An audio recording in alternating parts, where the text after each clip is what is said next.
வணக்கம். நம்ம plumber Salem site பையன் வெயிலுக்கு தலையில் பாருங்கள் கேப் எப்படின்னு நல்லா இருக்குங்களா. மிஷின்லாம் வால் கட்டிங் போட்டு எல்லாமே ரெடி பண்ணி வச்சாச்சு.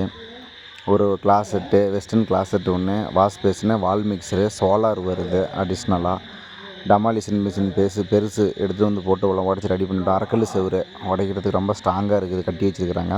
அதனால் எல்லாமே மிஷின் போட்டு எல்லாமே ரெடி பண்ணி வச்சுக்கிட்டோம். வால் மிக்சர் சென்ட்ரு பாயிண்ட் இது மாற்றி உடச்சிக்கிட்டோம். மொத்தம் 3 பாத்ரூம் இருக்குது. 3 பாத்ரூமு மேலே வந்து சின்டெக்ஸ் டேங்க் வைக்கிற மாதிரி பிளான் பண்ணியிருக்கிறாங்க. உள்ளே எல்லாமே சிபிவிசி பைப்பு தான், பிவிசி கிடையாது. வேஸ்ட் லைனுக்கு மட்டும் பிவிசி பைப்பு எல்லாமே போட்டு எல்லாமே மார்க் பண்ணி எல்லாம் ரெடி பண்ணி உடச்சி வச்சாச்சு. திங்கக்கிழமை மெட்டீரியல் வந்துடும், எழுதி கொடுத்துருக்கோம். இப்போ திங்கக்கிழமை பைப் போடுறத பற்றி நாங்கள் போடுறோம். மேலும் வீடியோக்களுக்கு லைக் பண்ணுங்கள், கமெண்ட் பண்ணுங்கள், ஷேர் பண்ணுங்கள், கொஞ்சம் ஃபாலோ பண்ணுங்கள், கொஞ்சம் சப்போர்ட் பண்ணுங்கள். நாங்களும் உங்களை மாதிரி பிளம்பர் தான், வளர்ந்து வந்துட்டுருக்குறோம். தேங்க்யூ.